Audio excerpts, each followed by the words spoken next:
In 1979, the Soviets had moved into Afghanistan, the Ayatollah had taken power in Iran, Saddam Hussein had taken over Iraq, and the Saudis had to fight against Islamists in the Grand Mosque of Mecca. But then, in 1980, Iraq would launch an invasion of Iran, starting a war which would last nearly a decade and kill hundreds of thousands of people. To explain this though, we need to look at the many reasons of the conflict. For starters, Khomeini of Iran was encouraging the Shia population of Iraq to rise up against Saddam Hussein, which, although was initially crushed, it still proved to be a major threat to Saddam Hussein's secular Ba'athist party. Hussein also, like many of his predecessors, had long claimed control over the Shatt al-Arab waterway, and he looked to unite with the Arab population of the oil-rich region of Khuzestan.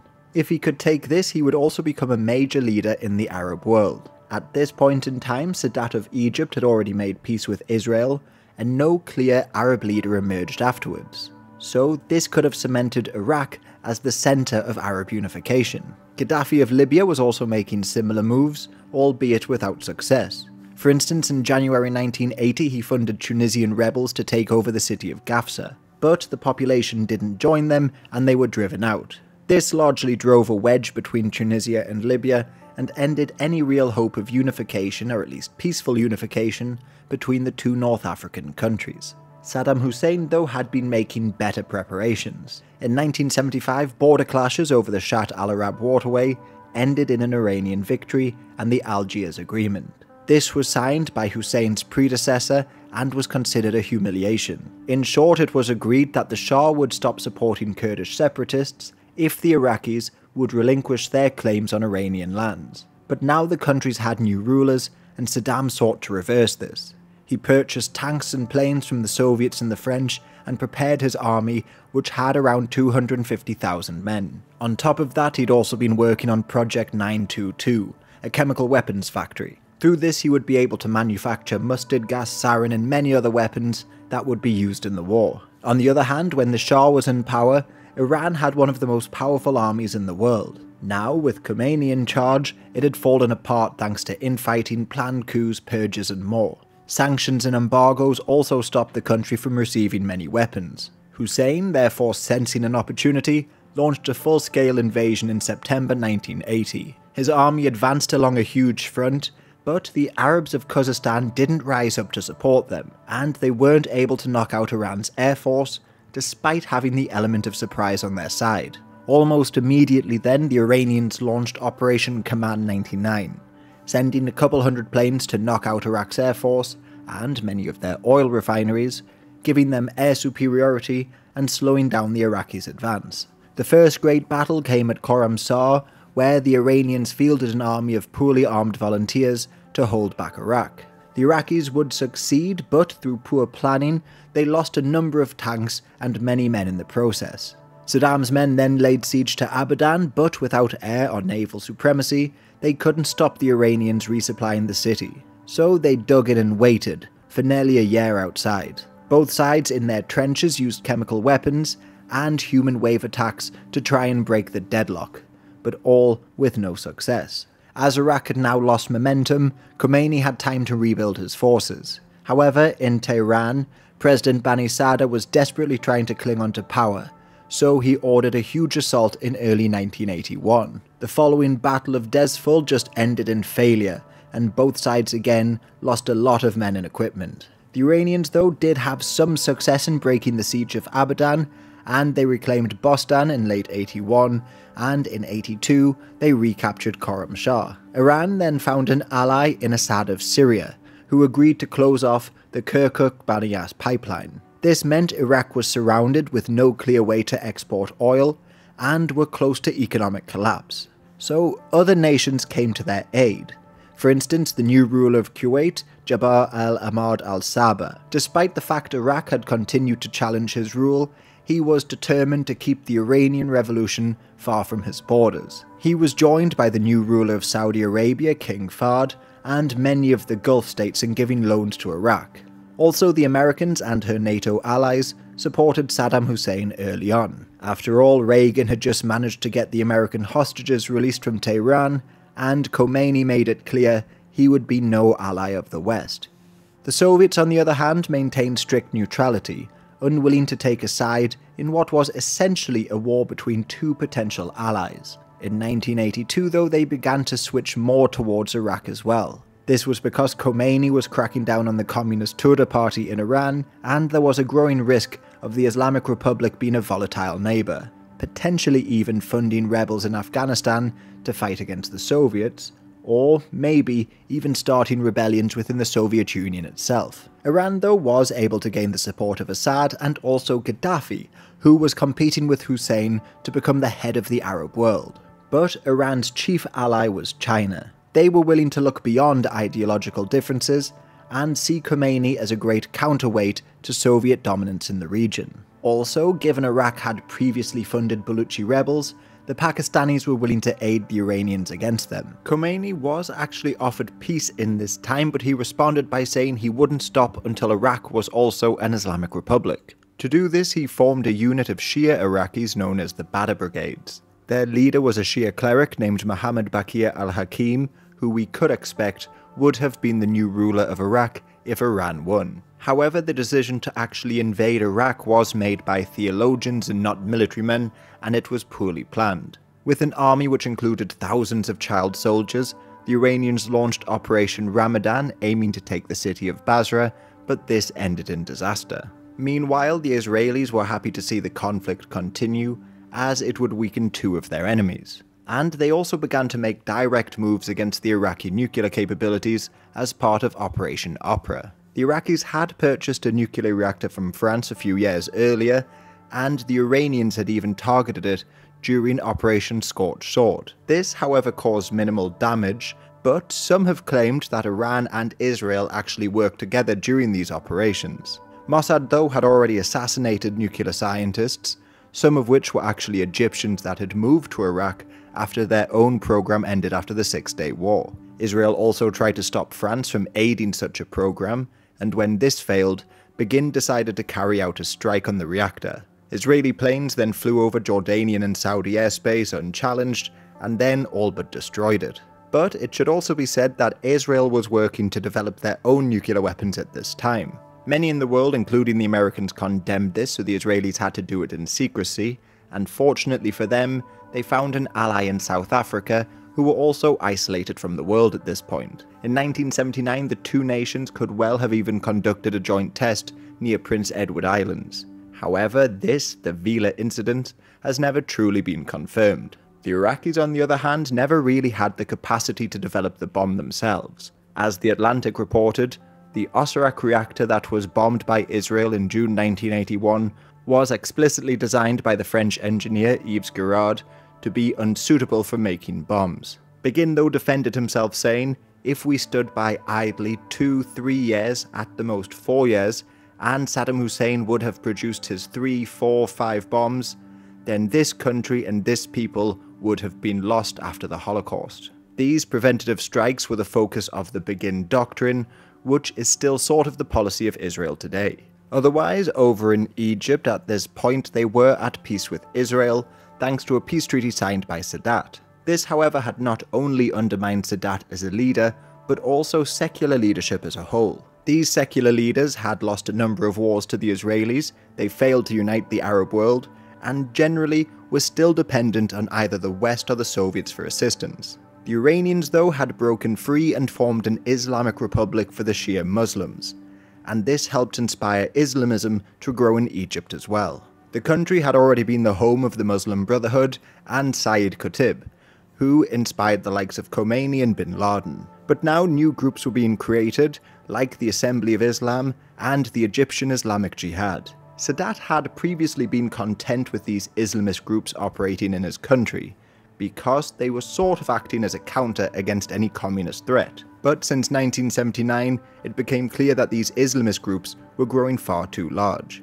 The Assembly of Islam, for instance, found a strong following in the universities and violently began to push for gender segregation and end to dances and the likes. They also looked to exploit tensions in the poorer districts, where for centuries Coptic Christians and Muslims had lived side by side. There had already been some attacks on churches, but in June 1981, the Islamists spread the idea that the Christians were being armed and ready to attack them. This resulted in a massacre which lasted a couple days, and the Coptic Christians would go on to suffer from many more attacks. Otherwise, the Egyptian Islamic Jihad focused on recruiting soldiers into their ranks, ready to launch a coup and turn Egypt into an Islamic republic. The government was made aware of these plans, and this, as well as the massacres, forced Sadat to carry out a huge roundup of opponents. In September, around 1,500 people were arrested, the Muslim Brotherhood was again banned along with other organisations, and much of the media was now censored. But Sadat also blamed the Christians for the sectarian violence, especially Pope Shenouda III, who was stripped of his title and banished into internal exile. As Time reported, last year, after a reported series of church burnings, attacks on clergymen and forced conversions, Shenouda cancelled all Easter celebrations except religious services and boycotted Holy Week rites. Increasingly angered by Shenouda's actions, Sadat, who has tried hard to cultivate good relations with his country's Christians, accused the new leadership of the Coptic Church of engaging in a conspiracy to blacken his name and the image of Egypt's Muslims. Sadat, though, still didn't spot many of the real threats in the country, many of whom were still working in the military. Notably, there was Colonel Aboud el-Zamor. He used his position to not only recruit men, but also devise a plan to assassinate the president. In October, a military parade was held to honour the crossing of the Suez during the Yom Kippur War, and el-Zamor managed to negotiate that his allies take part in the parade, and also, importantly, bypass any security. These assassins were led by Khalid Islambouli, who was able to approach Sadat with grenades and live ammunition. Sadat and 10 others were then killed under a hail of fire, all of which was being broadcast live on TV. This was supposed to be the beginning of a major uprising, as in Asyut, around 100 militants took over police stations. However, the population didn't, as expected, really join them. A state of emergency was declared to prevent any further disturbances, while Hosni Mubarak came to power. He had been Sadat's vice president for a few years now, after having climbed through the ranks of the Air Force, and now he was the leader of Egypt. Islambouli would be executed along with many others, but his actions received praise from across the Muslim world. For instance, streets over in Tehran bear his name. Islamist terrorism was therefore on the rise, and it would really develop during the Lebanese civil war. Here, though, the situation was still very complicated.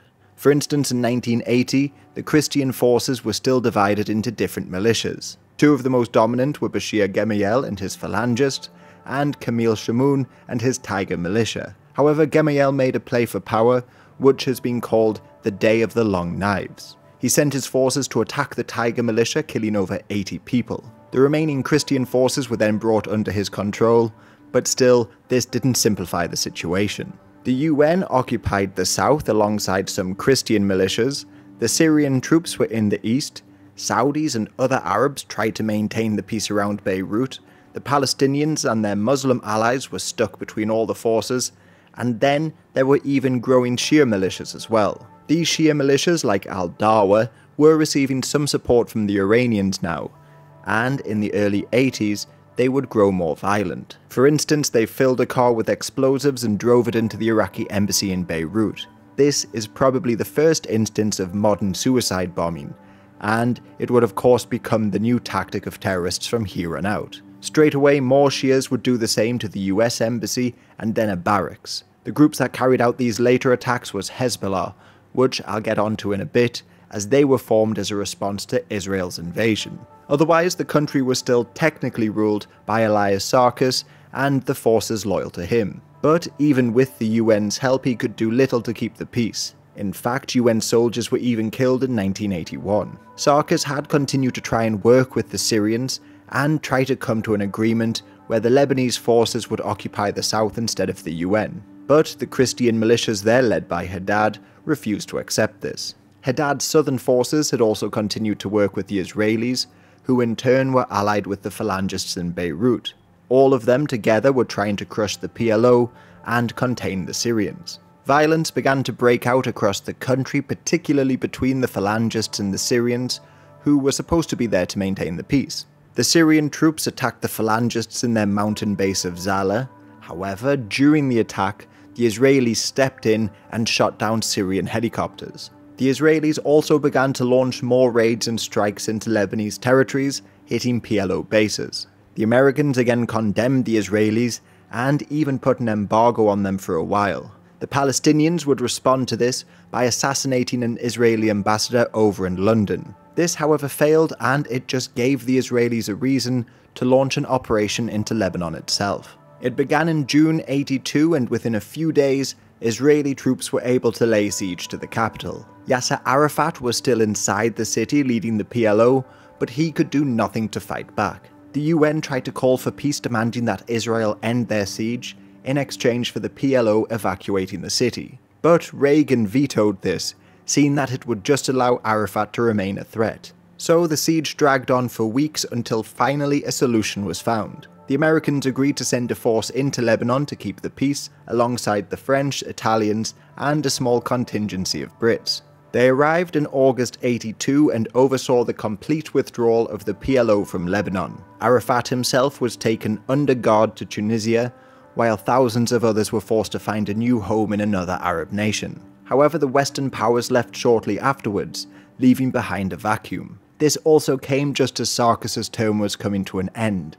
And keep in mind, according to the constitution, only Christians could hold the title of president. Very few candidates appeared to replace him, and this allowed Gemayel to take over. He, however, was in a very odd position, as he was an ally of Israel, but also condemned their invasion. However, before he could even be sworn into office, he was assassinated by a member of the SSMP. This was Habib Tarnia Shartouni, who, like many members of the SSMP, was a Christian, but a Christian that wanted to unite with Syria. The Israelis, who still hadn't even withdrawn themselves, believed that this would cause chaos once again, so they decided to attack West Beirut. The Phalangists also wanted to get their revenge, so they joined in as well. These Phalangists were given weapons by the IDF and largely tasked with entering the camps and making arrests, and this would eventually end in disaster. On the 16th of September, they entered the Shabra neighborhood and the Shatila camp. They then proceeded to kill indiscriminately and assault many women. Foreign observers would later report seeing corpses that had been castrated and scalped. According to one doctor, entire families had been slain as they sat at the dinner table.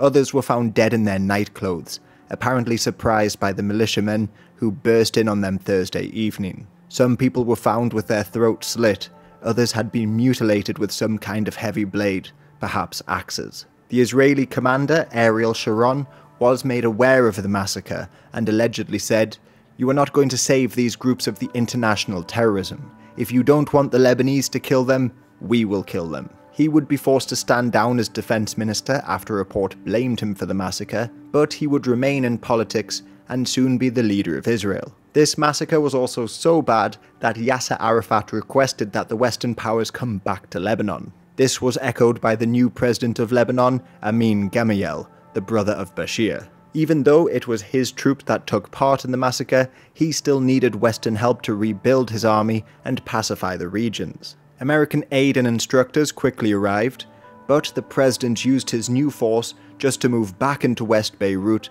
and arrest a couple thousand Muslims. Then, determined to have the Israelis withdraw, he signed the May 17th agreement, which ended the state of war between the two countries which had existed since the foundation of Israel. This agreement was supported by many in the government, including the Shia Speaker of the House Kamal Assad. However, it was rejected by most of the people.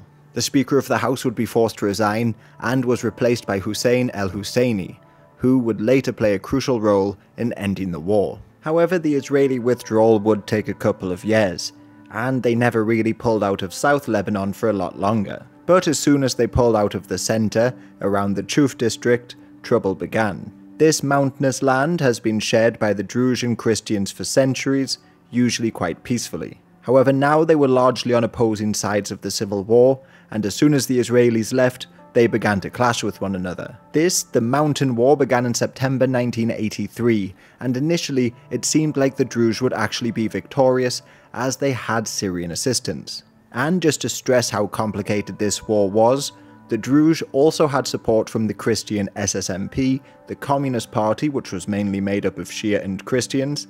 Then there was still an army of Sunni Arab Nasrites called Al-Murabitun, there were the remnants of the PLO, and a Shia group called the Amal movement.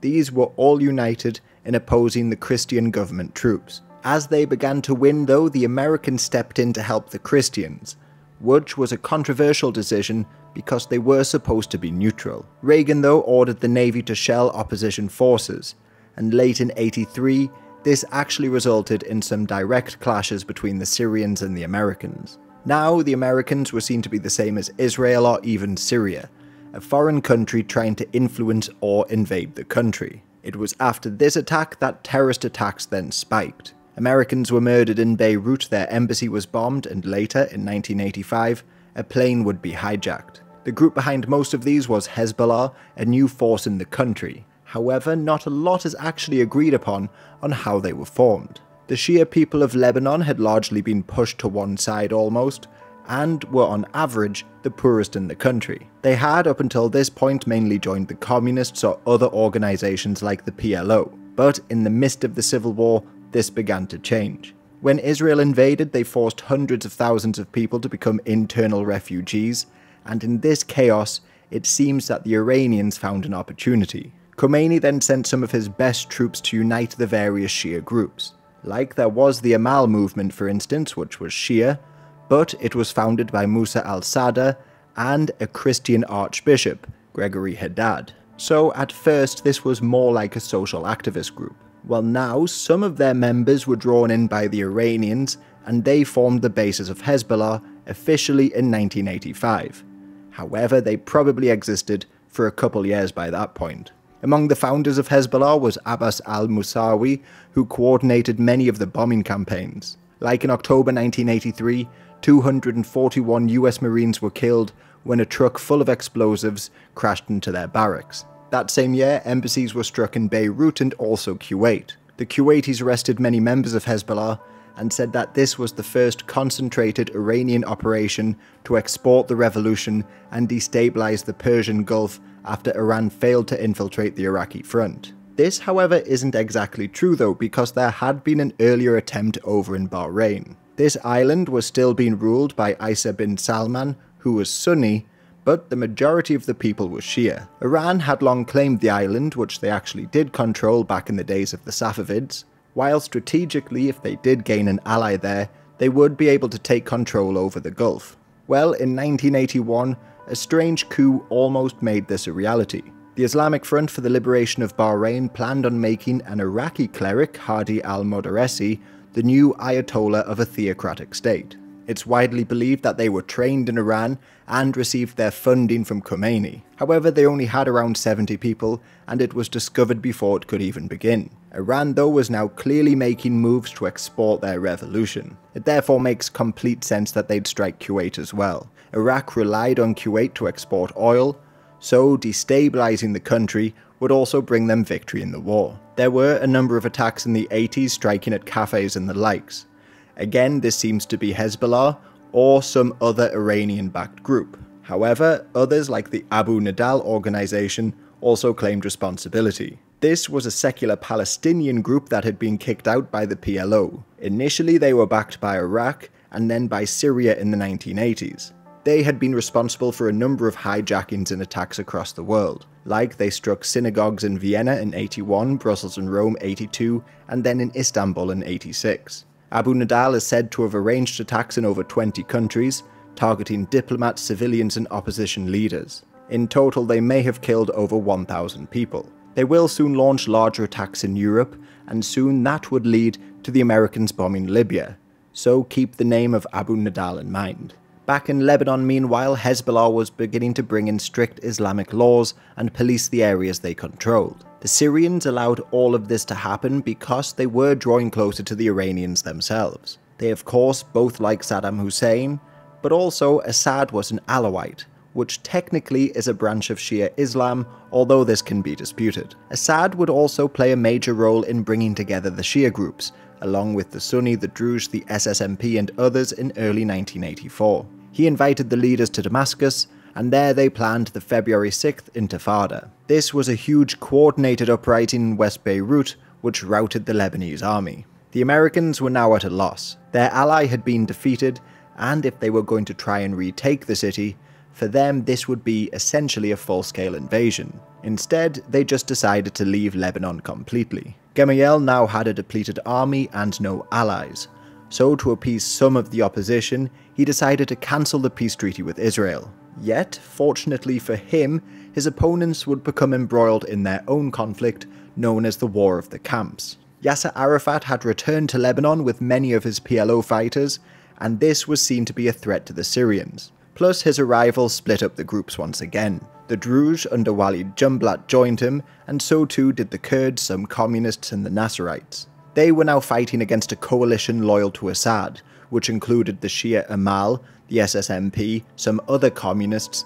and now even many other Palestinians. For instance, Issam al-Qadi, Abu Musa, and many others had already formed their own militia outside the control of the PLO, and they remained loyal to the Syrians. This was for a variety of reasons. Like in the case of Abu Musa, he said that the PLO was corrupt. In 1985, these groups began to fight one another for control, but given that most of their members were based in refugee camps, that's where most of the fighting and many of the atrocities took place. But really, fighting intensified everywhere as Israel continued their withdrawal. As reported, the Maronites largely benefited from the Israeli invasion, and some of them took revenge on the Palestinians. Now they must fear that they will be the next victims in this cycle of retribution. In the villages along the coastal highways to the south, there are Sunni Muslims, once the dominant class of the city, now under challenge from the emerging Shiite underclass, much of which is militantly fundamentalist. Then there are the Druze in the mountains to the north and east. They are not a historical presence in the area, but may possibly be looking to expand their territory. And as elsewhere in Lebanon, there is a shadowy underworld of gangsters, secret agents, and murky political forces, ready to touch off and exploit the fears and hatreds. Also, Gemayel was struggling to keep his Christian force united, as they were losing to the Shia and the Druze. In early 1985, the head of his Christian forces was his own family member, Abu Nada. Abu Nada, however, decided to reach out to the Syrians, hoping that they could negotiate a peace, but this just angered many people. Most notable of all was Samir Jarjar. He was a militia leader that was told to dismantle a checkpoint as requested by the Syrians, but he refused and marched his troops into East Beirut. Abu Nada refused to shed any more blood, so just allowed Jarjar to take over. Alongside Jarjar, there was also Eli Hubeika, who is often accused of being responsible for the massacre at Sabra and Shatila. He joined in the rebellion to, it seems, stop Gemayel from controlling both the armed forces and the political party. Hubeika was even able to get himself appointed to the head of the forces ahead of Jarjar, and then shocked everybody by once again reaching out to the Syrians. He and the leaders of the Shia Amal and the Druze militias agreed to sign a tripartite pact, which would change the power share in the Lebanese parliament and the end of all militia forces. Jarjar's followers saw this as an end to Christian power and instantly began to clash with Hubeika's men in the streets. Camille Chamoun also joined in to condemn the agreement, and so too did President Amin Gemayel. Together they united in early 1986 and launched an attack on Hubeika to chase him out of the country to Syria. However, he would soon be back funded by Assad with his own militia, the Lebanese Forces Executive Command. So the war continued to grow more and more complicated. However, we should leave Lebanon for a while, as the Iranians were starting to aid groups in Iraq around this time. They mainly backed the Iraqi Kurds, who, ever since World War II, had been led by Mustafa Barzani. He, however, had died by this point and passed on control to his son, Massoud.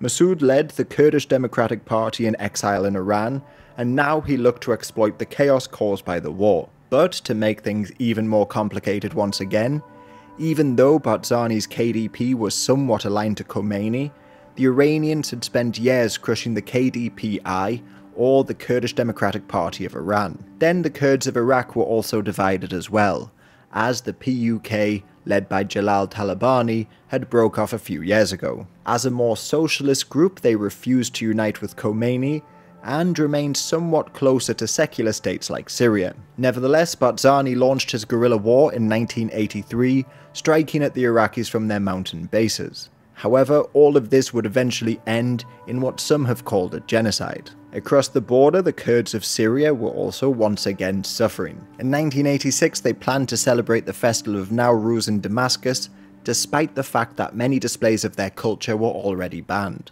They carried on regardless, and the police fired at them, and the government introduced even more bans. That same year, Damascus was also the site of a mysterious attack, when a car bomb detonated, killing over 60 people. Assad quickly blamed it on the Iraqis, however, it could never really be attributed to any one group. Otherwise, in the Iran-Iraq War, the stalemate could not be broken, so they turned to bombing each other's tankers. In doing so, they also began to hit international ships as a way to break each other's economy. Yet really, the whole world suffered from the essential closure of the Gulf, and later, the Americans would get involved. However, America was in a very odd position in this war. They were hostile to Khomeini and the Islamic Republic, and therefore, in the summer of '83, they sent missions around the world as part of Operation Staunch, trying to persuade nations not to sell any weapons to Iran. But then Reagan was trying to fund the Contra in Nicaragua in order to topple a socialist government. The CIA needed funds to send to these rebels, but this would require going through Congress and the Senate, and funding the Contras, who had already committed many crimes, was already made illegal. The Iranians, though, had inherited an army that had been equipped by the Americans during the Shah's time, and now they needed spare parts and weapons to keep running. The Americans, on the other hand, needed cash, and the Iran-Contra affair began. Israel was strangely key to all this as a sort of middleman, bringing in weapons from America and then shipping them to Iran. For them, they didn't support Iran, they just desired that the war continue for as long as possible. But for some in America, they had even bigger plans. They believed that by working with Khomeini, they could stop the Soviets from interfering and also allow Washington to set up contact with the moderates. This would also put them in a much better position to build up an alliance after Khomeini had died, because keep in mind, he was in his 80s at this point. Then there was another reason. Over in Lebanon, some Americans had been taken hostage by the Iranian-backed militias, so this deal could see them released. Over 1,000 missiles arrived in Iran before word slipped. People in the Iranian government spoke of the deal in Lebanon, and then it was printed in 1986, well into Reagan's second term. The political fallout in America ended the whole deal, so Iran had to continue depending on China, Pakistan and others. However, we should leave this war for now because over in North Africa, Gaddafi was becoming the centre of America's focus. He had already become embroiled in the complex wars of Chad to his south. There, his ally Gaukauni Ouedi was the president of a transitional government, designed to make peace. As such, he was splitting power with his old enemies, like Hissène Habré. This wouldn't last long though,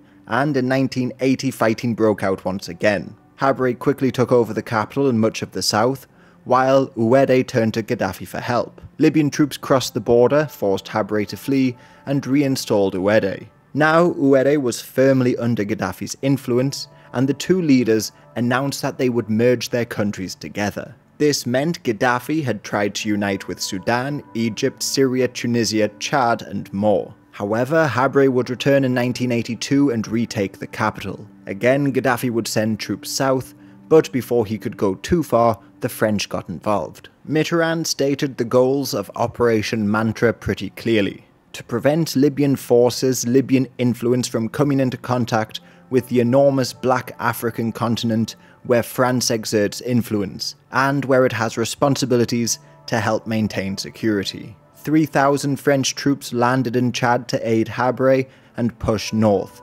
until they both met in the middle. Yet, rather than fight, they just sort of divided the country for a while, until they both, surprisingly, agreed to withdraw in 1984. Well, that was agreed on paper, but really Libya kept troops in Chad, and this would result in a war in a couple of years. Gaddafi, though, had other problems to contend with, notably the National Front for the Salvation of Libya. This group was founded in 1981 by a Libyan ambassador that defected, and he supposedly received support from the CIA and the Saudis. When Gaddafi hanged students in 1984, these exiled Libyans that were part of the group protested in London. However, shots were fired from within the Libyan embassy and they killed a British police officer. The British police quickly set up a perimeter and laid siege to the embassy, while bombs were also located across London, with one even going off in Heathrow Airport. The Libyans also took British hostages in Tripoli, forcing Margaret Thatcher to release the Libyan diplomats in the embassy. So nobody was arrested for the killing. Shortly afterwards, the NFSL planned to launch an attack on Gaddafi's compound, and here is where everything gets odd. According to the New York Times, Libyan exiles said in London today that all 15 guerrillas who sought on Tuesday to assassinate the Libyan leader Colonel Muammar al-Gaddafi were killed in a 5-hour battle with loyalist forces. Colonel Gaddafi called President Reagan the worst terrorist in the world and denounced the British as barbarous troublemaking exporters of terrorism, but said it has been carried out by Muslim Brotherhood extremists.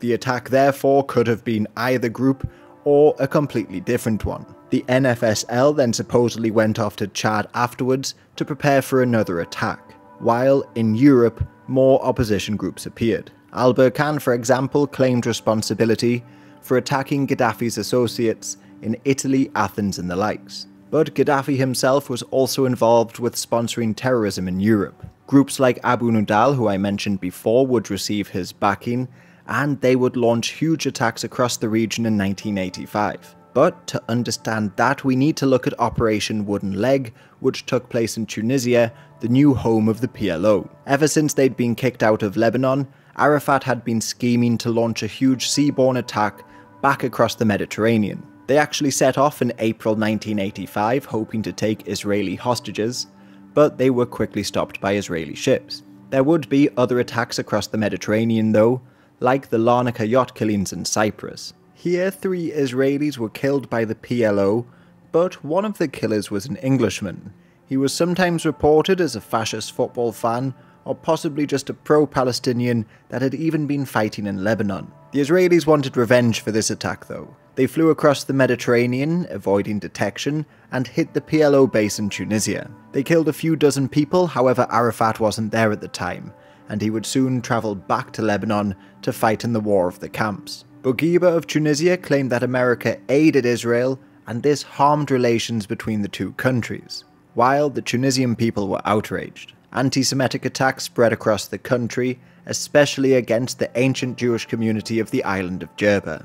As the PLO found a new base in Algeria, much of the world condemned Israel, and it was in response to this attack that Abu Nudal decided to get their revenge in Europe. Armed with assault rifles and grenades, they attacked people in Rome and Vienna airports simultaneously, killing 19 people. The Americans then quickly blamed Gaddafi for supplying these terrorists with weapons, and on top of that, some in Washington began to believe that Gaddafi was developing nuclear weapons. For instance, he could have been active in Chad in order to secure their uranium reserves. Although the Libyans lacked the expertise to build their own bomb, they had been trying to acquire one for years already. For instance, they tried to get involved in Pakistan's nuclear program, and Gaddafi even offered to buy a bomb from Zhou Enlai of China. He had managed to buy surface-to-air missiles from the Soviets, and he installed them near the Gulf of Sidra. Gaddafi also claimed the entire Gulf as Libyan waters and drew a line of death,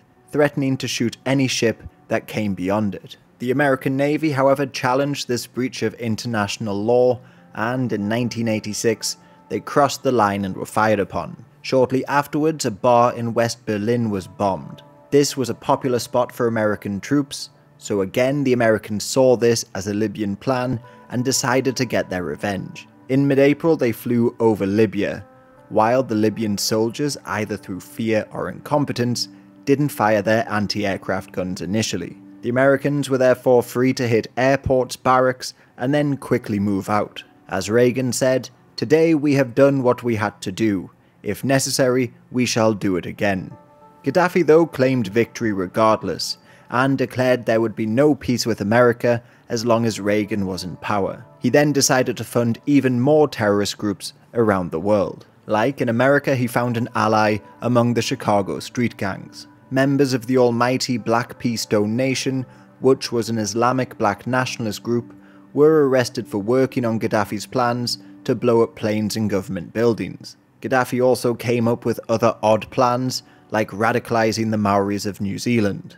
It was also discovered that he was sending weapons to the IRA to help in their campaign against the British. In fact, it's been said that the man who blew up Brighton Hotel in 1984, the same bomb which nearly killed Thatcher, had received some training in Libya. There were also some ties between him and the far-right group the National Front, while also he met with British trade union leaders, obviously trying to start a rebellion from the right or the left. He also worked with a German company to develop long-range missiles and sent these to Argentina, where they were used against the British in the Falklands War. Possibly most infamous of all, though, came in 1988, when a plane flying from London to America exploded over the Scottish town of Lockerbie. It was discovered that a bomb was placed in the luggage by a member of the Libyan intelligence services. Gaddafi was now seen as one of the greatest enemies to the West, and of course they put sanctions on the country, slowly attacking the economy. But that's not to say all the groups he funded were necessarily bad. He often aided independence movements in Africa, and he received lots of praise from the likes of Nelson Mandela. But also, in funding so many opposition groups, he just made a lot of enemies. One of his chief enemies in the early 80s was Nimri of Sudan. These two men used to be very close. In fact, they nearly united their nations. But Nimri began to accuse Gaddafi of funding coups, and Nimri in turn would fund Gaddafi's enemies in Chad. However, seeing as though Gaddafi had many enemies himself, Nimri would receive help from other countries nearby. For instance, Gaddafi had long been denouncing the Saudi rulers, so the Saudis decided to fund Nimri and possibly convinced him to turn more towards Islamism, maybe in exchange for funds. Sudan was in the middle of a civil war at this point, so Nimri obliged. But this turn to Islamism prompted the army to step in and take power in a coup in 1985. Yet, unlike many coups, they handed power over and allowed elections to take place. Sadiq al-Mahdi would win the election, but he was receiving funding from Gaddafi and would allegedly be under his influence. The situation in Sudan would grow more complicated. However, going back to Tunisia, Bourguiba was having to deal with the aftermath of the Israeli strikes. Bourguiba was also in his 80s at this point and beginning to act more erratic, and now a succession crisis seemed inevitable. He, much like the Egyptians, had handed out food subsidies to his people, but in the 1980s, his country fell into debt due to a fall in oil prices and a lack of tourists. So he turned to the IMF for loans, but they were only granted on condition that he cut spending. The food subsidies, which made up 10% of the GDP, were cut first, but this saw the price of bread increase by 100%. This in turn led to riots in 1983, particularly in the poorest regions of the south. They soon spread north to Gafsa, Gebs and Sfax and turned violent, and the people began to chant Islamist slogans. Bourguiba blamed foreign agitators like the Libyans and declared a state of emergency. In the capital, the police set up barricades where they shot at people who defied the new curfews. The Prime Minister, Mohamed Mzali, took the blame for the events and resigned. However, he had been seen as a possible successor to Bourguiba, and now nobody really stood out. In the aftermath, Bourguiba also blamed the new growing group of Islamists, the Islamic Tendency Movement. This group was founded just before the riots, and now they were being rounded up and put in prison. But really, this just brought the pretty small organisation into the national spotlight and positioned them as defenders of the working class and the poor. And I should stress that they were from the very moderate branch of Islamism. They were a non-violent group which wanted to end the one-party state. Crucially, to crush the group, the president sent in General Zine al-Abidine Ben Ali. After having served as head of the military intelligence and defense, he was now made Director General of National Security at a very opportune time. While Israel was attacking the PLO in his land, Bourguiba was constantly sacking and replacing ministers, in some cases after just a few days of appointing them. By 1987, he was growing more worried about Islamists, so made Ben Ali his new Prime Minister. Just 1 month later, Bourguiba ordered a dozen Islamists be hanged, and this, many believed, would start a civil war.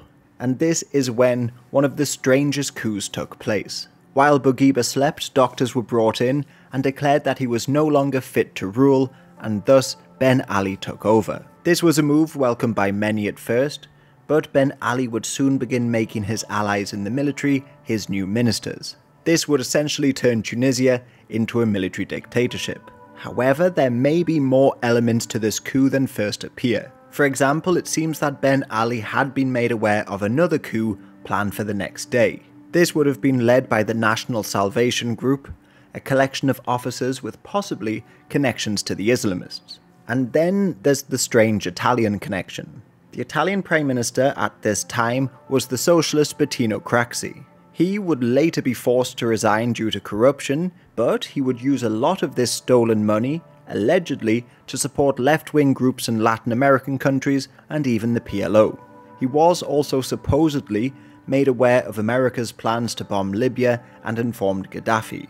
This gave Gaddafi time to hide and thus saved his life. When it came to Tunisia though, the head of the Italian intelligence services later revealed that they had heard that Algeria was preparing to invade the country in order to stop any disorder from spreading across their borders. So the Italians made a deal with the Algerians and helped organize the coup with the approval from Gaddafi, and thus Ben Ali came into power. This hasn't all been confirmed, but it should be mentioned that when Craxi was forced to resign, he spent the rest of his days in Ben Ali's Tunisia. Ben Ali would continue ruling Tunisia right up until the Arab Spring, much like Mubarak over in Egypt. He also had to deal with a huge uprising, but here it wasn't necessarily his fault. Rumours began to spread among soldiers that compulsory service would be increased from 1 year to 3. In February 1986, 20,000 soldiers mutinied and began attacking hotels and even the American embassy compound. The regular army had to be called in to crush the mutiny, but afterwards, Mubarak did make some reforms. So Egypt was somewhat stable, but moving over to Arabia where, a few months later, South Yemen would once again descend into chaos. The communist government of the country had never really been able to stabilize, and constantly, leaders would shift focus and anger the Central Committee. In 1978, President Ali had shifted towards Maoism, but for this he was ousted and Abd al-Fattah Ismail took over. Under his rule, all major industries were nationalized, he started a war against North Yemen, and drew closer to the USSR. Then, as reported, he had promised too much from the alliance with the Soviet Union and had mismanaged the economy. Abd al-Fattah proclaimed the need for a Marxist-Leninist line, by which he meant a struggle against the petty bourgeoisie. This entailed combating the small traders on whom Aden's prosperity depended, and those who he called the kulaks in the countryside. The Soviets, much like in Afghanistan, began to see him as a liability and withdrew their support.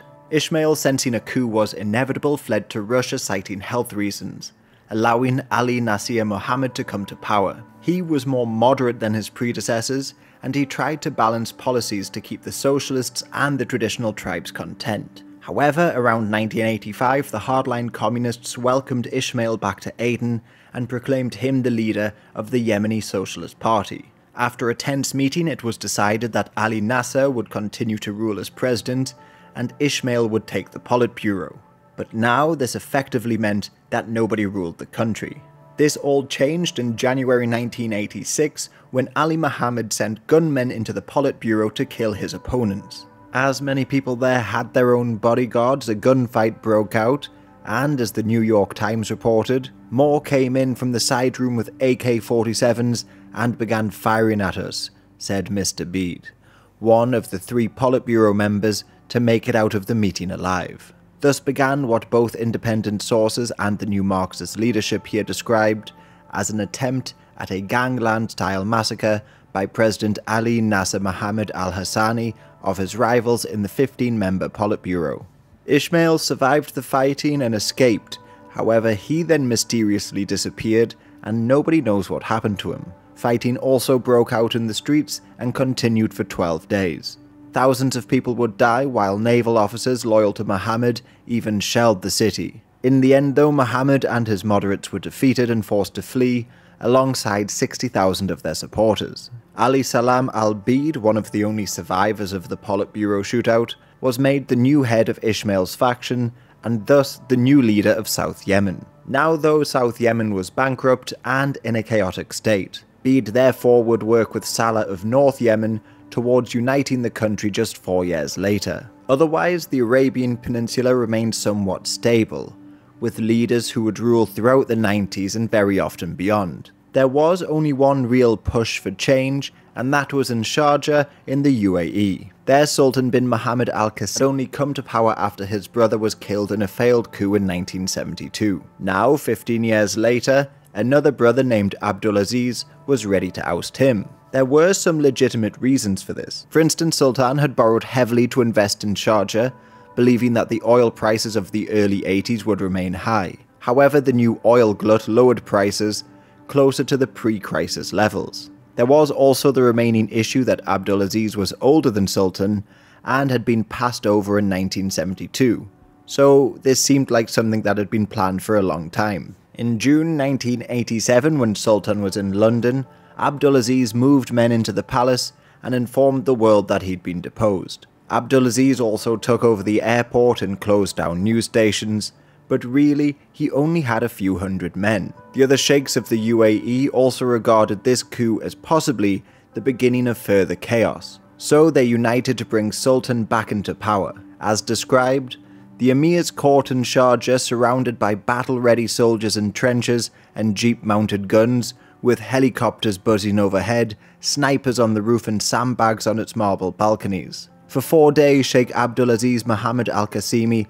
held out at Dewan with a few hundred Emery Guard mercenaries, claiming he was the rightful ruler of Sharjah. Now there was a real risk of Iran or even the Saudis getting involved, dividing the country up into factions. So the sheikhs just agreed that Abdulaziz could become the co-ruler alongside Sultan, and the whole thing ended pretty quickly. They therefore stopped the country being torn apart by factionalism and the intervention of foreign nations. This, however, cannot be said for Afghanistan, where the Soviets were still unable to make any notable breakthroughs. They continued to occupy the main cities and the roads, but the Mujahideen launched guerrilla attacks on their convoys. A great deal of the Soviets' focus was placed in the west, where they feared foreign involvement and a possible spread of the Iranian Revolution. There were also offensives into the Panjshir Valley, the home base of Ahmad Shah Massoud, but nothing really came of this. The greatest threat to the Soviets, though, came in the south, where the Pakistanis were helping the rebels besiege towns. The Soviets still hoped that the Afghan army could take over the running of operations, however they were largely ineffective and many just deserted. So the Soviets would have to send their own men to lift these sieges. This, however, changed the nature of the war.